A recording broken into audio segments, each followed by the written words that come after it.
Mi hermano, siento que tenía mucho tiempo de no verlo. Aleluya, ¿verdad? Pero qué bueno que estamos juntos allá. Allí sí que podemos cantar. Estamos juntos otra vez. Hay un canto, si usted no lo conoce, otro día se lo enseño. Pero le agarra mal de rancho cuando uno anda afuera. Se quiere venir pronto. Aleluya. Acompáñeme a las Escrituras. Vamos a continuar con nuestros estudios de Efesios, capítulo 4. Los días jueves estudiamos la carta del apóstol Pablo a los Efesios. Y ahora vamos a abordar un tema importante. Efesios capítulo 4, voy a estar leyendo del verso 3 al 6. Cuando usted lo tenga, dice amén. Amén, hermano. Efesios 4:3 dice: solícitos en guardar la unidad del Espíritu en el vínculo de la paz. Un cuerpo, un espíritu, como fuisteis también llamados, en una misma esperanza de vuestra vocación. Un Señor, una fe, un bautismo, un Dios y Padre de todos, el cual es sobre todos y por todos y en todos. Aleluya. ¿Cuántos dan gloria a Dios, hermano? Hoy vamos aunque estamos dentro de una serie de estudios que ya lo traemos desde el mes de enero, hoy vamos a introducirnos dentro de la misma serie, en una serie que quisiera rogarle, pedirle que no se la pierda, por favor. Va a ser una serie de 7 temas que este pasaje enseña. Y le podríamos llamar a este tema las bases de la verdadera unidad, las bases de la unidad en Cristo, las bases de la unidad de la iglesia. En este pasaje, por favor, guárdelo en su corazón, escríbalo y vuélvalo a leer una y otra vez. En este pasaje el apóstol Pablo enumera las bases de la unidad de la iglesia y habla de 7 bases espirituales, 7 bases que enseñan la verdadera iglesia de Jesucristo. ¿Cómo identificar una iglesia falsa? Pues conociendo lo que es verdadero. Nunca va a poder descubrir lo que es falso si no conoce lo verdadero. Tiene que conocer lo verdadero primero. Y el apóstol Pablo sienta 7 bases importantes de la unidad de la iglesia, que toda iglesia verdadera debe de tener. No, eso no se trata de que yo soy iglesia y punto. No, es que debe de tener las evidencias bíblicas para ser una verdadera iglesia. Y en este pasaje el apóstol menciona 7. Solo las enumero para efectos de que usted las identifique de entrada. Vaya conmigo, por favor, el versículo 3 dice: solícitos en guardar la unidad del Espíritu. Estoy siempre en Efesios 4, en el vínculo de la paz. Dice, número 1, un cuerpo, un espíritu, como fuisteis llamados, una misma esperanza, número 3, de vuestra vocación, un Señor, número 4, una fe, número 5, un bautismo, número 6, un Dios y Padre, número 7. 7 bases esenciales de una iglesia verdadera, de la iglesia que fundó nuestro Señor Jesucristo y que hasta el día de hoy debe de mantener esas bases en su estructura, en su diario vivir. El tema que hoy nos va a ocupar va a ser la primera.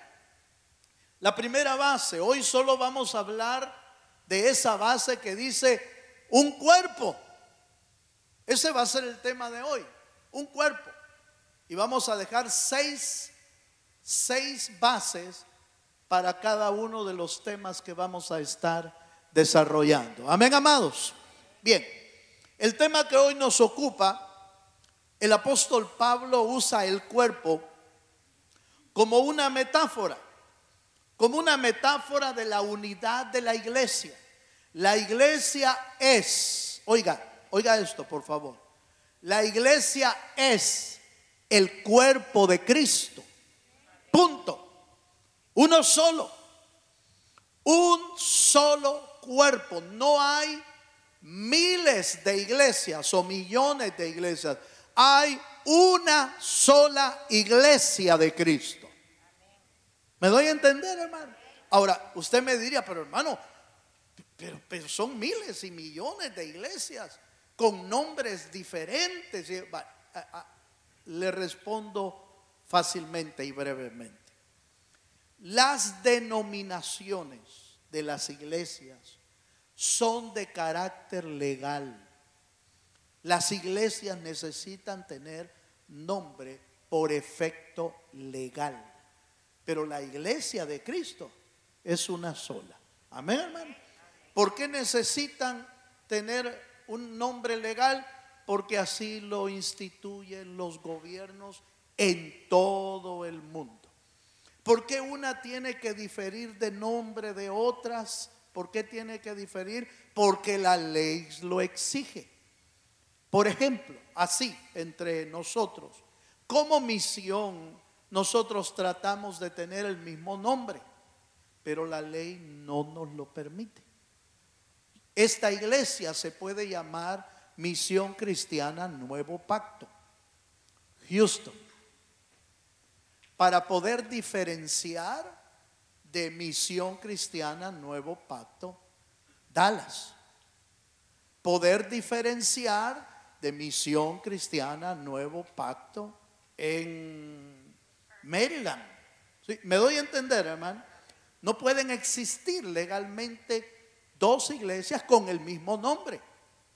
Por eso inclusive cuando legalmente se busca el nombre, hay un mecanismo legal, un recurso para buscar el nombre, y si ese nombre ya está ocupado, no se puede usar, legalmente no se puede usar. Esa es la razón por la que se necesita estar variando en ciertos detalles. ¿Me doy a entender, hermano? Pero eso es para carácter legal.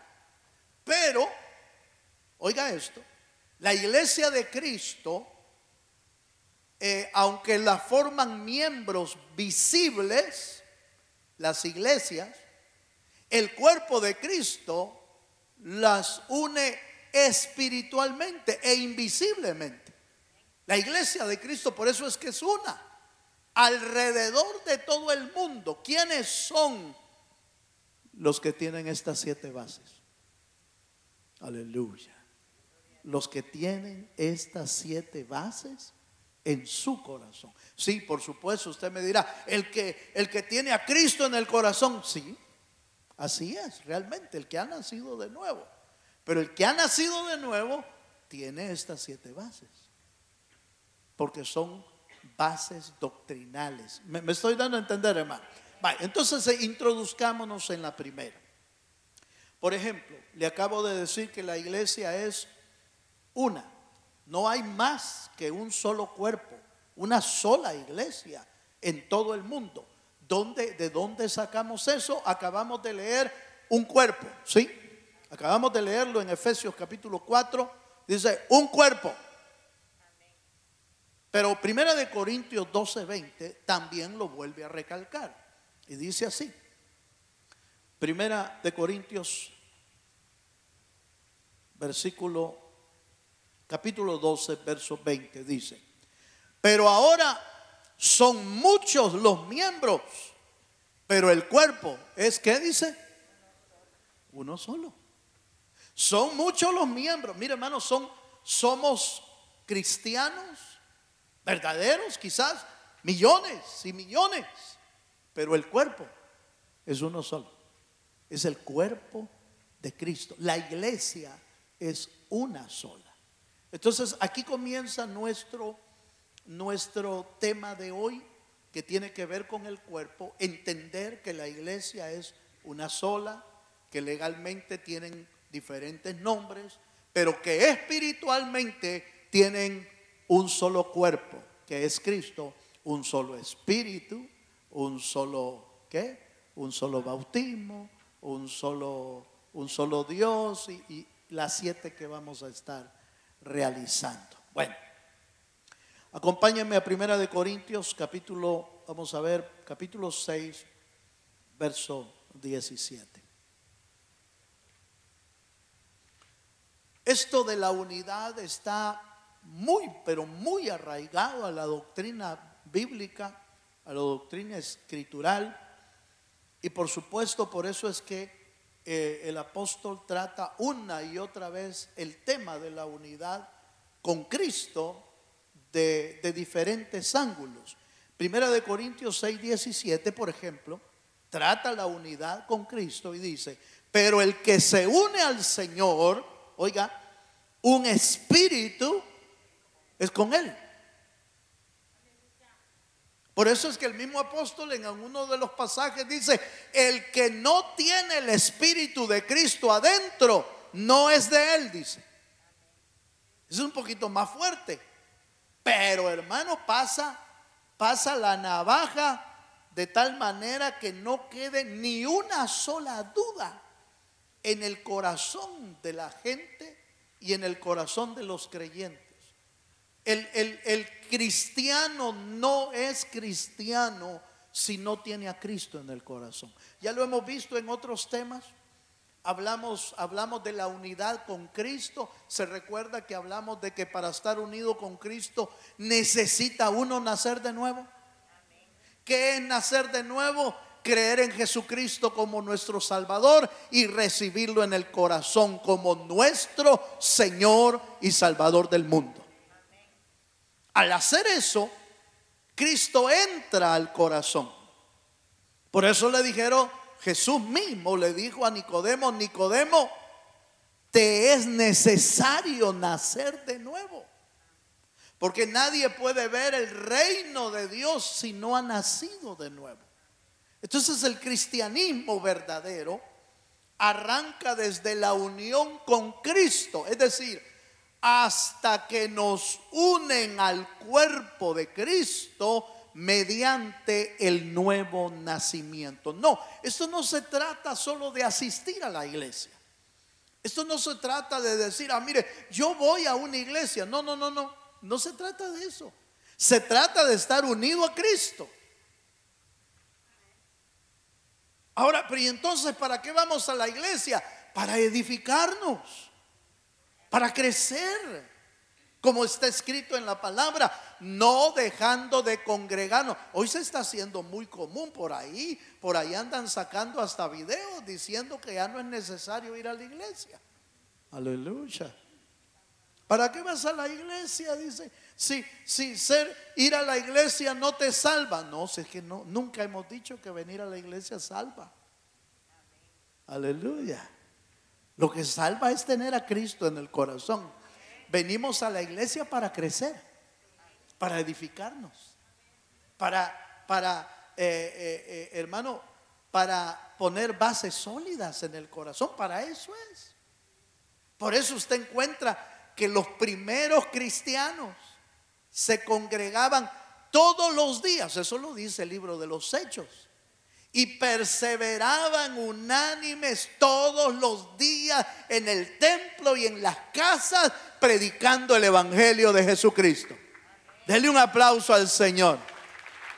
Sí, no. Asistir a la iglesia no salva, salva a Jesucristo. Pero voy a la iglesia porque soy cristiano, porque quiero crecer, porque quiero estar más unido al Señor, porque quiero conocer sus verdades, porque quiero conocer las bases de la verdadera iglesia. ¿Dónde ve o dónde podemos ver que la iglesia no se reunía? ¿Dónde? En toda la Biblia tenemos uno y otro y otro y otro y otro y otro ejemplo de la importancia de la unidad y de la importancia de congregarnos. Hasta en los salmos nos lo dice: mirad cuán bueno y cuán delicioso es habitar los hermanos juntos y en armonía. El salmista David decía: yo me alegré con los que decían, a la casa de Jehová iremos. Denle un aplauso al Señor. David decía: una cosa he demandado y esta buscaré. ¿Que qué, hermano? Que esté yo en la casa de Jehová todos los días de mi vida. Que el diablo diga que el no venir a la iglesia no te salva, es una tontería. Es una locura. Y que haya gente que lo crea es peor todavía. Dele un aplauso al Señor si se anima. Vaya, sigamos pues, sigamos. Entonces, la unión con Cristo es vital, porque la unión con Cristo es lo que te introduce, oiga, es lo que te introduce a ser una iglesia con Cristo, a ser un cuerpo con Cristo. Vaya, pero sigamos un poquito más. Primera de Corintios 12:13. Estoy poniendo las bases bíblicas, por favor. Si está anotando, anótelas porque son importantes. Son bases bíblicas de por qué podemos decir que la iglesia es un solo cuerpo. Es lo que estamos viendo. Primera de Corintios 12:13 dice: porque, mire lo que dice ahí en la escritura, porque por un solo espíritu fuimos todos bautizados. ¿En qué dice, hermano? En un cuerpo.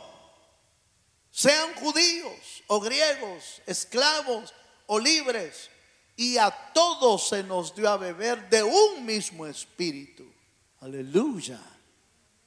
Por el espíritu fuimos bautizados en un cuerpo. ¿Cuál cuerpo? El cuerpo de Cristo. En un solo cuerpo. Entonces, mire pues, vaya. Ahora, veamos de este tema dos puntos esenciales.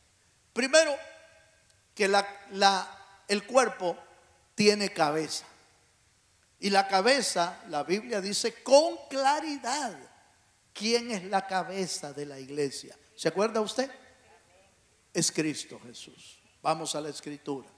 Efesios capítulo 5, verso 23.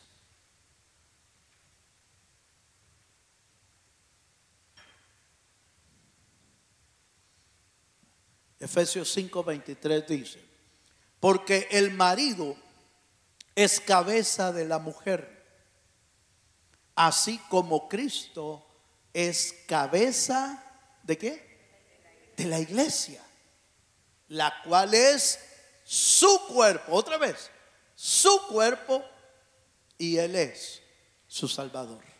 Entonces la iglesia es el cuerpo, Cristo es la cabeza. Ahora, ¿por qué es importante esto? Porque no hay otra cabeza en la iglesia más que Jesucristo. No hay. Ningún ser humano ha sido puesto por cabeza de la iglesia. Efesios 4, que lo leímos en nuestra serie, ¿cómo le llamamos a esta serie? Bueno, todavía la estamos viendo, la unidad de la fe. Efesios 4 nos habla de ministros constituidos con un propósito, con una responsabilidad tremenda, como ya la vimos también. Él puso a unos apóstoles, a otros profetas, a otros evangelistas y a otros pastores y maestros. Los 5 ministerios tienen una responsabilidad de la iglesia, pero la cabeza es Cristo. Como el fundamento es Cristo. Nosotros somos creyentes en el fundamento de los apóstoles y profetas, que lo dijimos, es la palabra dada por Cristo a los apóstoles, cuyo fundamento principal es Jesucristo. Entonces dejamos aquí bien claro, ¿quién es la cabeza de la iglesia? Cristo. Dios ha dejado en la tierra, oiga, tal vez la mejor expresión que podemos usar para los 5 ministerios, incluyendo el apóstol, profeta y los demás, es administradores de la iglesia. Es diferente.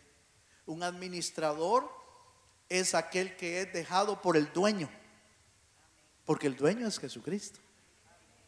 Por eso encontramos las parábolas y el dueño se fue muy lejos y dejó a su siervo encargado del alimento del pueblo, encargado de todos sus bienes, pero lo dejó administrando.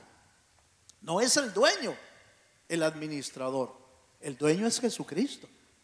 Entonces Cristo es la cabeza, el dueño de la iglesia, y dejó 5 ministerios administrando la iglesia, entre ellos los principales, apóstoles y profetas, que son, dijimos, ¿se acuerda? Espero que usted haya recibido el tema, pero dijimos apóstol y profeta son los ministros de fundación, y los otros 3 son ministros de, ¿qué le dije? Aleluya. Va a tener que ir a ver el texto, el tema. Ministros de fundación, apóstoles y profetas, y ministros que le dan seguimiento, evangelistas, pastores y maestros. Fácil, ¿no le parece? Fácil. Pero hablemos de la cabeza, ya lo dijimos. ¿Quién es la cabeza, hermano? ¿Quién es la cabeza de la iglesia? Cristo. Si la iglesia, ojo, si la iglesia que se llama iglesia no tiene a Cristo como cabeza, no es iglesia. ¿Oyó? Si la iglesia que se llama iglesia no tiene a Cristo como cabeza, no es iglesia. Aunque legalmente diga iglesia, no es iglesia. Y lo podemos ver en las escrituras una y otra vez. Por eso usted encuentra en Apocalipsis que una iglesia de las de Apocalipsis se llamaba que era iglesia, pero le digo, estás muerta. Es una iglesia que está muerta. Hay iglesias que tienen el nombre de que viven, pero están muertas. ¿Por qué? Porque no tienen a la cabeza, que es Cristo. No tienen al dueño, que es Cristo. Toda iglesia que no tenga a Cristo como cabeza no es iglesia. No se puede reconocer como una iglesia verdadera porque no tiene el fundamento. Y ya va a ir viendo que una por una nos va a ir arrojando luz. Porque algunas, aunque se llaman a iglesia, no pueden considerarse como iglesia. Por ejemplo, hay iglesias que no creen en Cristo. No creen en Cristo como Dios. No creen en Cristo como el Hijo de Dios. Entonces, ¿pueden llamarse iglesia? O es decir, son iglesias verdaderas, más bien, pueden llamarse iglesias. Pero ¿son iglesias verdaderas si no creen en Cristo? Si ven a Cristo como profeta, si ven a Cristo como un profeta más, pero ya vino otro profeta, no puede ser. Porque no tienen a la cabeza de la iglesia, que es Cristo. Bueno, sigamos un poquito más. ¿Qué es lo que hace la cabeza? Hace 3 cosas principales en el cuerpo: dirección, nutrición y crecimiento. Esa es la función que hace la cabeza, que es Cristo, para la iglesia. Dirige, nutre y le da crecimiento al cuerpo. Por eso podemos ver Efesios 4:15. Oiga lo que dice. Cristo es la cabeza de la iglesia. Y dice Efesios 4, verso 15. Dice: si siguiendo la verdad en amor, oiga, crezcamos en todo en aquel que es la cabeza. Esto es Cristo. Entonces, aquí viene una pregunta importante. ¿Puede crecer algo que no tiene cabeza? Aleluya. Cuidado. Algo que está desunido de Cristo no va a crecer sanamente. Aquí hay un detalle interesante. Porque el crecimiento puede haber en muchas cosas. Por ejemplo, la masa crece por la levadura, pero no es un crecimiento sano. Completamente. El pan que se come por la mañana, sí. Aunque le echen levadura. Pero lo suficiente nada más para hacer crecer el pan, pero que no le haga daño. ¿Verdad? Así es, ¿verdad? Así es. Pero está considerada la levadura un crecimiento por gérmenes. Aleluya. Un crecimiento que hace por gérmenes. Los gérmenes hacen que crezca. Algo que se descompone crece. Aleluya. El cáncer crece, pero no sanamente. Hay enfermedades que crecen, pero no sanamente. Entonces, cuidado. Del crecimiento que estamos hablando es del crecimiento que viene de la cabeza, que es Cristo. Estamos hablando del crecimiento sano, del crecimiento que es saludable, que es para bendición de Dios. Alguien me dijo en alguna ocasión, me dijo: hermano, ¿y por qué las iglesias del diablo crecen? Y al principio dije: ¿es cierto, va? ¿O no? ¿Por qué las iglesias que no predican a Cristo crecen? ¿Por qué las iglesias que tienen mentiras crecen? Porque también lo dañino crece, lo maligno. Entonces, tumores, entonces vamos a revisar que sea maligno o no sea maligno. Pero se han dado cuenta que a veces son malignos y el tumor maligno crece. ¿Por qué la obra del diablo crece? Fácil. Crece porque para crecer él oprime, destruye, posee, impone. Por eso usted ve países con tiranías que se sostienen, pero a la fuerza.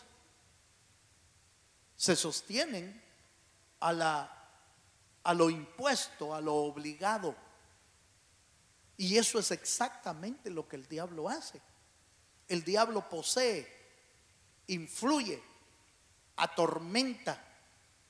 ¿Por qué cree que un drogadicto no puede dejar la droga? Porque se vuelve una imposición al alma y al cuerpo. Y un drogadicto necesita la droga y tiene que estarse drogando, y aunque se está dañando el cuerpo, sabe que se está dañando el cuerpo, pero no puede dejarlo. ¿Por qué?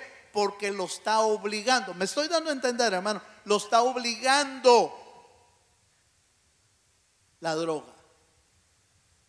Entonces hay un crecimiento en su vida de dependencia.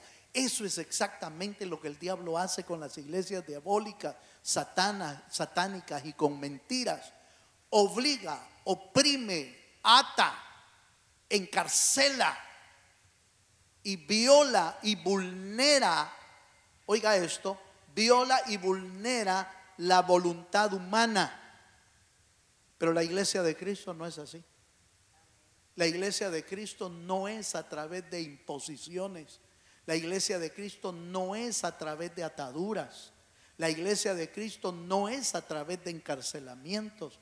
La iglesia de Cristo no es a través de vulnerar tu voluntad y tu decisión. Yo espero que usted esté aquí voluntariamente, porque eso es iglesia, donde te dan libertad a escoger. Pero el nacido de nuevo escoge lo bueno voluntariamente. Dele un fuerte aplauso al Señor. Ese es un crecimiento sano, donde no te están imponiendo buscar a Dios, estás deseando buscar a Dios, porque sabes que Él es el único que tiene palabras de vida eterna. Porque sabes que Él es el único que tiene vida, y vida en abundancia. No es una imposición, no es una carga, no es una obligación. Por eso dice: conoceremos la verdad y la verdad nos hará libres. ¿Para qué? Para tomar decisiones de buscar a Dios. No es una imposición, no es una obligación. Por eso crecen las iglesias diabólicas y las iglesias de mentira, porque te están atando con mentiras para que sigas ahí. Y están violando y vulnerando la voluntad humana. Seguimos un poquito más. Entonces dijimos que vamos a Efesios 5:26 al 27. El tiempo me corre. Efesios 5:26 y 27. Esta iglesia de Cristo dice, si me ponen el 25 primero, sería una bendición.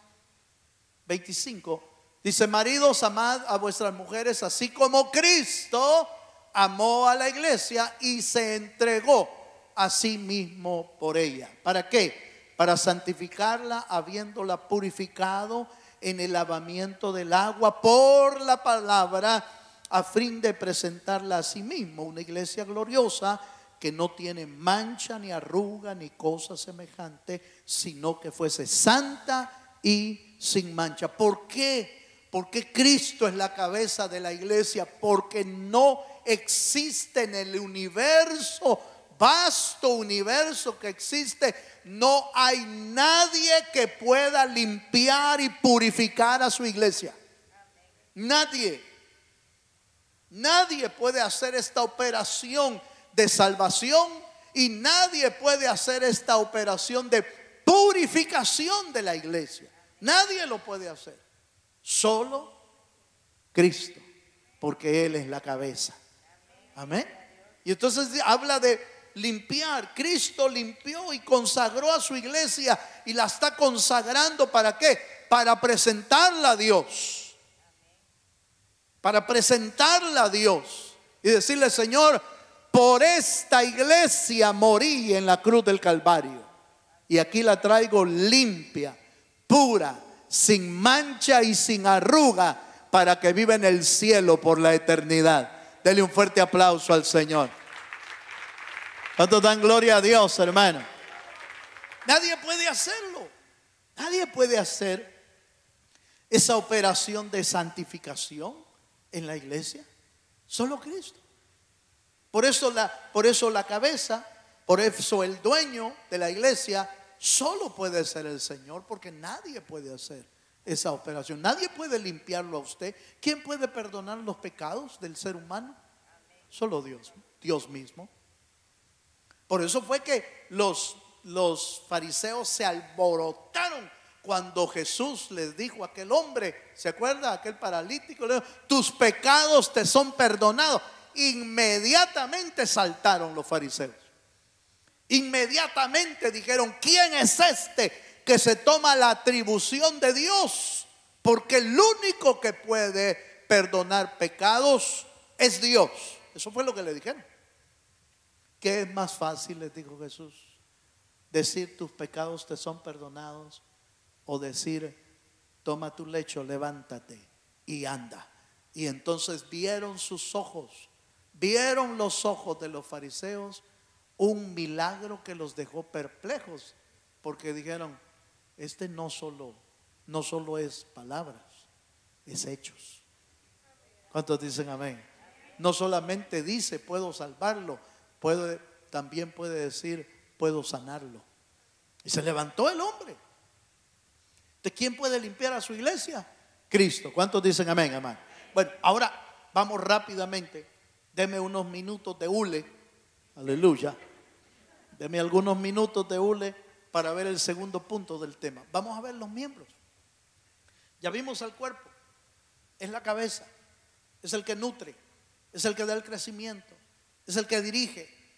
Veamos los miembros. Efesios 4:16 dice: de quien todo el cuerpo, Efesios 4:16, vamos a saltar ahí, de quien todo el cuerpo, bien concertado y unido entre sí, por todas las coyunturas que se ayudan mutuamente según la actividad propia de cada miembro, recibe su crecimiento para ir edificándose. ¿En qué dice, hermano?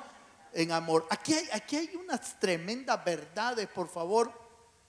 Quiero que note que dice que bien concertado y unido. El cuerpo no fue llamado a estar dividido. El cuerpo está llamado a estar unido, porque mientras más unido está, mejor funciona.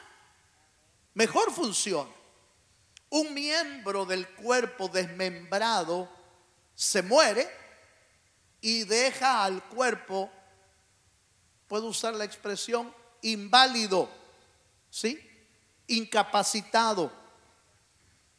Lo deja sin la función de ese cuerpo, de ese miembro. Hay personas que han sufrido en su cuerpo algún problema en su cuerpo, es cortado un pie. Hermano, qué fácil es caminar solo con un pie. Es difícil. De ahí que usted sabe que hay prótesis, hay muletas, hay para poder ayudarle, pero esa persona no le va a ser fácil. ¿Por qué? Porque le falta un miembro.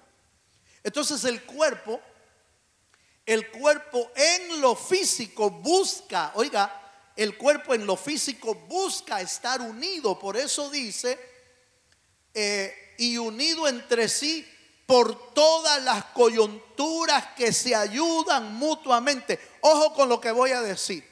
Usted tiene que ser un miembro unido al cuerpo que se ayuda mutuamente para estar unido. Si hay alguien de personas o de miembros que lo quieren dividir, ese no es del cuerpo. Eso es peligroso.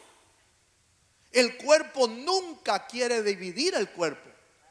El cuerpo siempre se quiere mantener unido. Y por eso las coyunturas, las uniones, los cartílagos, todo hace su función para mantener unido al cuerpo. Si un miembro del cuerpo lo quiere dividir, sacar de la iglesia, dividir de la familia de Dios, ese no es una coyuntura saludable. Eso es una coyuntura enferma. Aleluya. Hoy vine bravo, va. No vine bravo. Solo le estoy tratando de explicar que el cuerpo se trata de mantener unido. Nunca nadie, ojo con lo que voy a decir, nunca nadie debe de tratar de sacarlo del cuerpo de Cristo. Ni tampoco usted trate de sacar a nadie del cuerpo de Cristo. A nadie. Si los creyentes, lo hemos dicho miles de veces, cuando evangelizamos gente que no conoce a Cristo o gente que está caída en el evangelio. Pero no evangelice creyentes que están en otra iglesia, porque no desnudamos a un santo para vestir otro santo. No desvaciamos una pecera para llenar otra pecera. No. El mar es vasto, el mar es grande, y hay suficientes inconversos en la calle y suficientes personas caídas en la calle para ir a predicarles el evangelio de Jesucristo. Dele un aplauso al Dios de los cielos. Ahora, estoy hablando de creyentes. Si usted me dice, hermano, pero fíjese que se congrega en una iglesia del diablo, a ese tráigalo. Aleluya. A ese sí, porque no va en el camino correcto. Por eso es que hay que saber las iglesias verdaderas. Aleluya. Amén, hermanos. Vaya, sigamos pues. Juan capítulo 8, verso 36. Voy un poquito más rápido. Así que si el Hijo os libertare, seréis verdaderamente libres. Los miembros libres cooperan voluntariamente por la ley del amor. Por la ley del amor. Entonces los creyentes, los miembros libres, están libres, pero no para hacer lo que quieren. Están libres para obedecer a Dios. Están libres para sujetarse a Cristo por amor y para poder desarrollar el trabajo de la obra del Señor. Amén, hermanos. Entonces, acerca de los miembros dijimos, están unidos, se ayudan mutuamente, son miembros libres, pero unidos por amor. Yo le dije la vez pasada que estuvimos hablando del cuerpo, es tremendo porque nuestros miembros del cuerpo no pueden decidir si estar juntos o no. Están unidos porque son parte del cuerpo. Pero el cuerpo de Cristo lo componen miles y miles de almas y de personas con razonamiento propio, con decisión propia. ¿Qué nos hace estar unidos? Cristo y la ley del amor. Porque por eso les dijo el Señor Jesús a los discípulos: en esto conocerán todos que son mis discípulos. ¿En qué, hermano? En que se aman los unos a los otros. Y el que se ama no se quiere destruir. El que se ama no quiere dañar. El que se ama no quiere maltratar. El que se ama no quiere herir. El que se ama no quiere dividir. No. El que se ama quiere estar junto. ¿Cuántos dicen amén, hermano? El que se ama quiere estar junto, quiere estar cerca. Quiere estar lo más cerca posible por el amor del Señor. Amén. Vamos a un versículo más. Acompáñame por favor a 1 Corintios 12:12.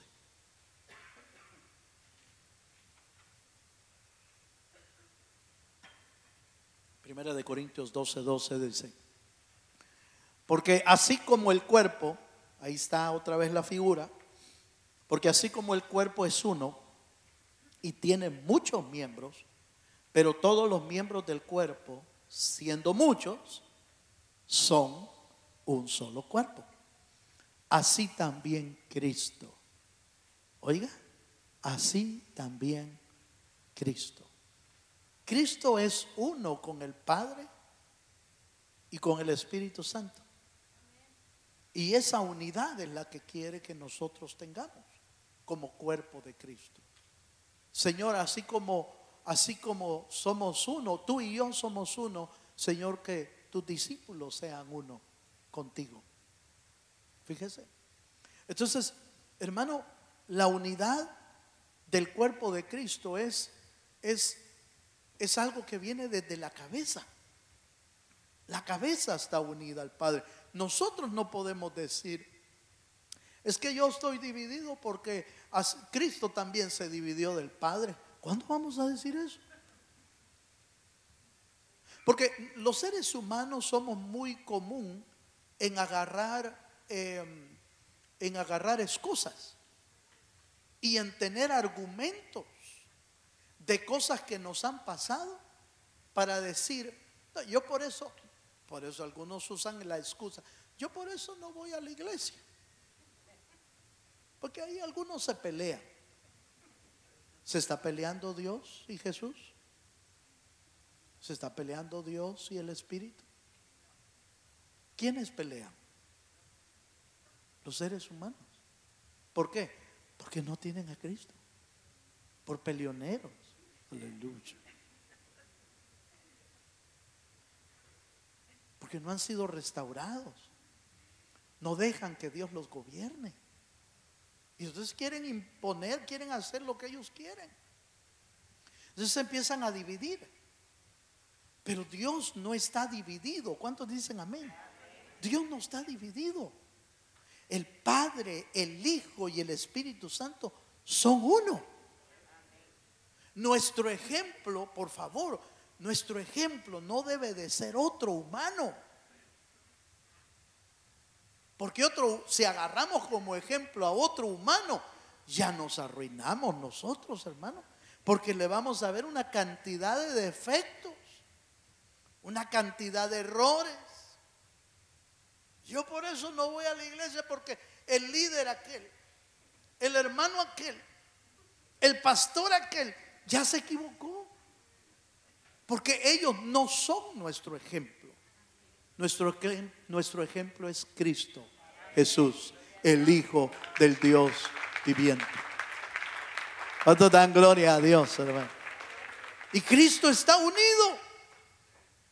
Está unido al Padre, está unido al Espíritu Santo, y hay cantidad de ejemplos. Por eso es que dice: como el cuerpo es uno, así también Cristo. Cristo es uno. Ahí de repente tratan de meternos en un dilema. Y ustedes son, me preguntó alguien a mí, ¿y ustedes son unitarios o trinitarios? Aleluya. Yo le dije: mire, yo soy de Cristo. Porque algunos conceptualizan, unitario es el que cree en un solo Dios. Y algunos conceptualizan que trinitario es el que cree en tres dioses. Pero, ojo, la Biblia nos habla de la doctrina de la Trinidad. Oye, Israel, tu Dios uno es. ¿Quién es nuestro Dios? El Señor. Pero para mostrarse a la humanidad, se manifestó en tres personas, ¿sí? Padre, Hijo y Espíritu. ¿Son tres dioses? Es uno. Es uno manifestado en tres personas. ¿Para qué? ¿Para qué? Por favor, ¿para qué? Para que usted y yo podamos entender a Dios. Si el Señor no nos hubiera dejado esa manifestación personal de Dios, usted y yo no entenderíamos a Dios. Por eso es que mucha gente tiene religión, pero no entiende a Dios. No sabe cómo es Dios. ¿Quién es Dios? ¿Cómo trata a Dios? Entonces Dios se manifestó al ser humano como un padre. ¿Entiende qué es un padre, hermano? Sí, se nos hace una imagen para poder entender. En un hijo, en un espíritu logramos entender, pero los tres son uno. ¿Cuántos dicen amén? Y el ejemplo más fácil de entender somos nosotros mismos, hermano. Somos nosotros mismos. Usted es tres en uno, ¿o no? No es tres en uno. No estoy hablando del aceite tres en uno. Usted es tres en uno. Usted mismo, usted tiene espíritu, tiene ¿qué más? Alma, y tiene ¿qué más? Tres en uno. ¿O son tres ustedes? No, no somos tres. Ya si usted piensa que tiene tres, eso es aleluya. Eso es bipolar ya, esa cosa, o a saber, tripolar, ¿verdad? Esa es otra cosa. Pero somos uno. Allá adentro está nuestro espíritu y nuestra alma. Usted ve cómo se descompone el agua, hermano. Usted ve los estados del agua, ¿cómo es? Sólido. Dejó de ser agua. Sigue siendo agua. Solo que agua dura en el hielo. agua gaseosa que se evapora y agua líquida que, pero sigue siendo que sus componentes que son H2, ¿verdad? H2O, no más. No se hace cuando está en el hielo, no se le agrega otro componente, ¿no? Sigue siendo lo mismo. Ahora, por eso necesitamos saber de las escrituras y de las bases que nos dan a entender una mejor realidad de las iglesias verdaderas. Póngase de pie, por favor. Si de repente le dice a alguien: ¿y usted es iglesia cristiana? Sí. ¿Por qué? Porque somos un solo cuerpo. Somos el cuerpo de Cristo. Punto. Pero tienen una denominación, sí, por aspectos legales. Pero somos de Jesucristo, nuestro Señor. Amén, hermano. Así que si usted es miembro del cuerpo, debe de estar unido al cuerpo, bien unido, ayudándose mutuamente con las coyunturas que se ayudan para poder funcionar en el reino de Dios y ser uno solo. Cierre sus ojos un momento al Señor. Aleluya. Vamos a orar al Padre esta noche. Gracias, Señor. Cierre sus ojos. Si usted quiere levantar sus manos un momento, levante sus manos. ¿Cómo nos unimos al cuerpo?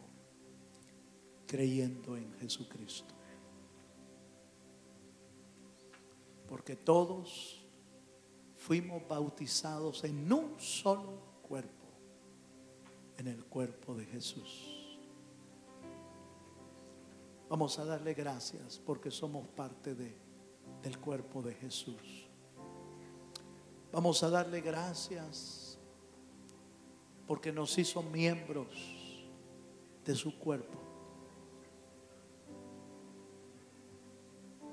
Estamos unidos a Cristo en un solo espíritu. Aleluya. Levanta tus manos y dale gracias. Señor, gracias. Gracias porque nos permites. Gracias porque somos uno. No te dividas del cuerpo. No te dividas de la iglesia. No te dividas de los miembros. No te dividas de la cabeza. Únete más. Únete más al cuerpo. Aleluya. Él es la cabeza y Él es el centro. Todo lo que existe y todo lo que tiene que ver con su iglesia está alrededor de Jesús, alrededor de nuestro Señor. Aleluya.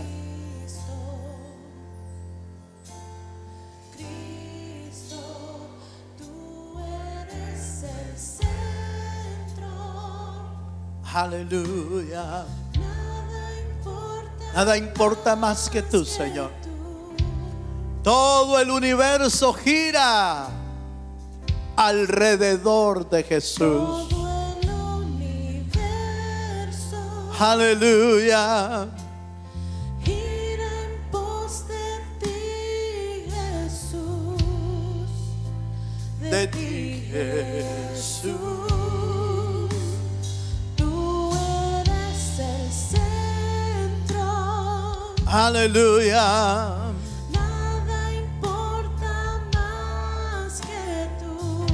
Sí, Señora.